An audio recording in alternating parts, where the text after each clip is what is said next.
नमस्ते आप सभी को। आप सबका स्वागत है इस चैनल पर जिसका नाम है कविता एंड पोएम बाय शिल्की सेठ।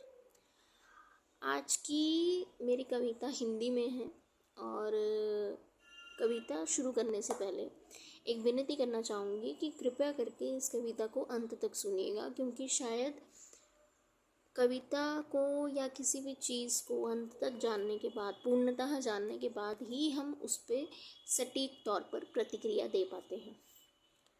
तो कविता शुरू करते हैं। तुम जाते तुम ज़रूर जाते, तुम जाते तुम ज़रूर जाते, क्योंकि शायद यही सही मार्ग था। तुम जाते तुम ज़रूर जाते, क्योंकि शायद यही सही मार्ग था। पर दो बातें कहकर जाते और दो मेरी भी सुन जाते। तुम जाते तुम ज़रूर जाते, क्योंकि शायद यही विधि का विधान था। पर मेरा चैन तो मेरे पास से ना ले जाते। तुम जाते तुम ज़रूर जाते, क्योंकि शायद यही ईश्वर का फरमान था। पर मुझसे नाराज़ होकर तो ना जाते। तुम जाते तुम ज़रूर जाते, क्योंकि हमारा मिलना यदि निहित होता तो हम समय से कब के मिल जाते। तुम जाते तुम ज़रूर जाते, क्योंकि शायद यदि हमारा मिलना निहित होता तो हम समय से और लाख मुश्किलों के बावजूद भी मिल जाते। पर मुझ में तुमसे बात करने की कसक तो ना छोड़ कर जाते। तुम जाते तुम ज़रूर जाते, क्योंकि शायद तुम्हारे अपने कर्तव्य हैं और तुम्हारा एक संसार है। पर मुझ में प्यार की लौह तो न जगा कर जाते। तुम जाते तुम ज़रूर जाते, क्योंकि तुम्हारे अपने कर्तव्य हैं और तुम्हारा अपना संसार है। पर मुझ में प्यार की लौह तो ना जला कर जाते। पर इसमें गलती तुम्हारी भी नहीं, मेरी भी नहीं। पर फिर यह सब क्या था? यह जो भी था प्यारा एक एहसास था। क्यों मैं तुम्हारी ओर खिंचती चली गई, पर इस बात की मुझे ज़रा भी शर्म नहीं।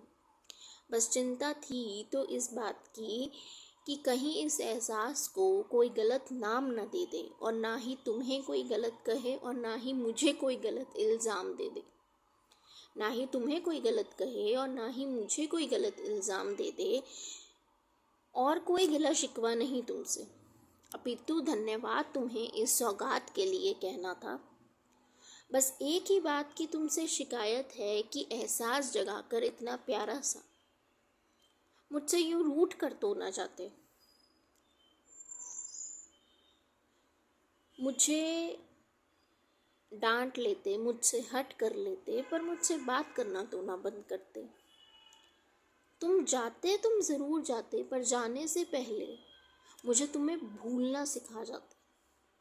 तुम जाते तुम ज़रूर जाते, पर जाने से पहले मुझे तुम्हें भूलना सिखा जाते। या काश तुम जाते ही नहीं, हमेशा के लिए मेरे मित्र बनकर रह जाते। या काश तुम जाते ही नहीं, हमेशा के लिए मेरे मित्र बनकर रह जाते। धन्यवाद आप सभी को मेरी कविता को अंत तक सुनने के लिए।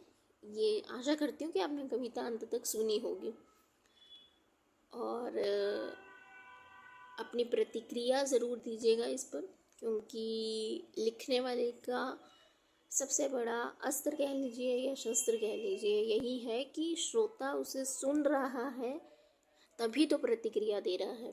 क्योंकि श्रोता अगर प्रतिक्रिया देता है इसका मतलब उसने ध्यान से चीज़ को सुना है। चाहे वो प्रतिक्रिया प्रशंसा के रूप में हो, चाहे वो प्रतिक्रिया कमी के रूप में दी जाए कि क्या कमी है लिखने वाले की